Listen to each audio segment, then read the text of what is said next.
السلام علیکم ورحمۃ اللہ وبرکاتہ۔ میرے دوستو، کیا کبھی آپ نے اس بات کے اوپر غور کیا ہے جب بچہ پیدا ہوتا ہے اسے بولنا نہیں آتا، اسے مانگنا نہیں آتا، اسے بتانا نہیں آتا، لیکن ایک چیز اسے ضرور آتی ہے، اللہ نے ایک سبق اس کو ضرور پڑھایا ہوتا ہے، وہ سبق ہوتا ہے رونے والا۔ آپ نے کبھی اس پہ بھی غور کیا ہے؟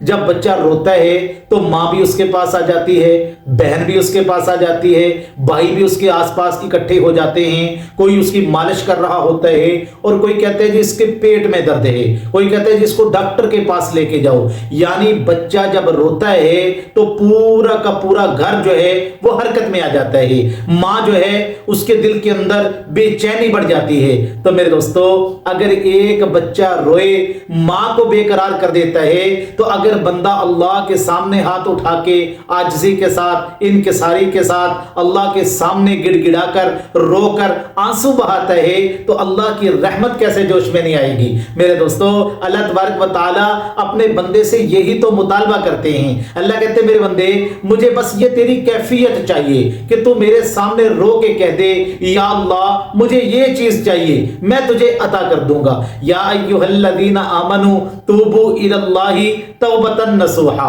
اللہ تبارک و تعالیٰ کو یہ چیز بڑی پسند ہے۔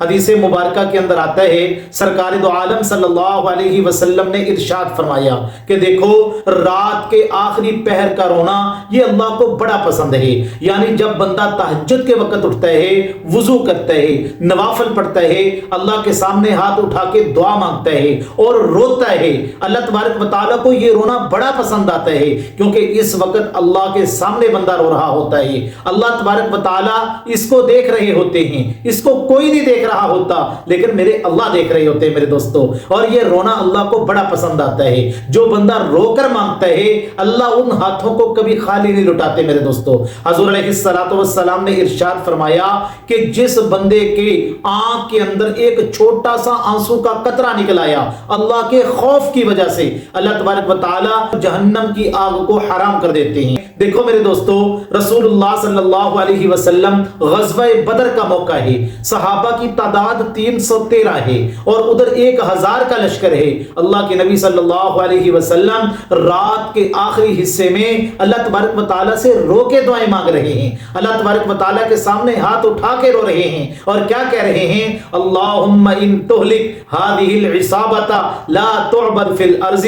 یا اللہ، یہ جو 313 میں لے کے آیا ہوں نا، یہ میری محنت ہے، یہ میری کمائی ہے، یا اللہ یہ وہ لوگ ہیں جن کا عقیدہ یہ ہے تیرے علاوہ کوئی مشکل کشا نہیں، تیرے علاوہ کوئی حاجت روا نہیں، تیرے علاوہ کوئی بگڑی بنانے والا نہیں، اللہ یہ تیرا نام لینے والے ہیں، تیرے رسول صلی اللہ علیہ وسلم سے محبت کرنے والے ہیں۔ میرے مالک، اگر یہ نہ رہے پھر پوری دنیا کی دھرتی پہ تیرا نام لینے والا کوئی نہیں رہے گا۔ اللہ ہماری مدد فرما۔ رو کے اللہ سے مانگا، آپ کے سامنے ہے کہ اللہ نے اس غزوہ بدر کے اندر محبوب صلی اللہ علیہ وسلم کی مدد کے لیے آسمان سے فرشتوں کو اتار دیا۔ تو میرے دوستو، جب بندہ اللہ کے سامنے روتا ہے، اللہ آسمان سے فرشتوں کو اتار دیتے ہیں، اللہ کی غیبی مدد حرکت میں آ جاتی ہے میرے دوستو، اللہ کی رحمت حرکت میں آ جاتی ہے۔ اللہ تبارک و تعالیٰ اس بندے کو کبھی خالی نہیں چھوڑتے، اس کو کبھی تنہا نہیں چھوڑتے جو اللہ سے رونے والا ہو۔ تو میرے دوستو، آپ رونا سیکھیں، ہمیں رونا نہیں آتا۔ جس طرح ایک بچہ روتا ہے، ماں کو تڑپا دیتا ہے، ہم بھی اللہ کے سامنے اس طرح روئیں، اللہ کی رحمت جوش میں آ جائے۔ تو تہجد کے وقت اٹھیں، اللہ کے سامنے اپنی ضرورتوں کو رکھیں، اللہ کے سامنے اپنی حاجت رکھیں، اللہ کو اپنا دکھ سنائیں، اللہ کو اپنی پریشانی سنائیں۔ اگر آپ تہجد کے وقت اٹھ کر اللہ کے سامنے آپ کو رونا آ گیا، میرے دوستو، آپ مستجاب الدعوات بن جائیں گے، آپ اللہ کے ولی بن جائیں گے، اللہ آپ کو مقرب ترین بندوں کی لسٹ میں شامل فرما لیں گے۔ رسول اللہ صلی اللہ علیہ وسلم کی حدیث مبارکہ کا مفہوم ہے، لوگو اللہ کے سامنے رو، اگر رونا نہ آئے تو رونے کی شکل ہی بنا لو، اللہ کو یہ شکل بھی بڑی پسند ہے۔ اللہ تبارک و تعالی ان باتوں کو سمجھنے کی توفیق عطا فرمائے۔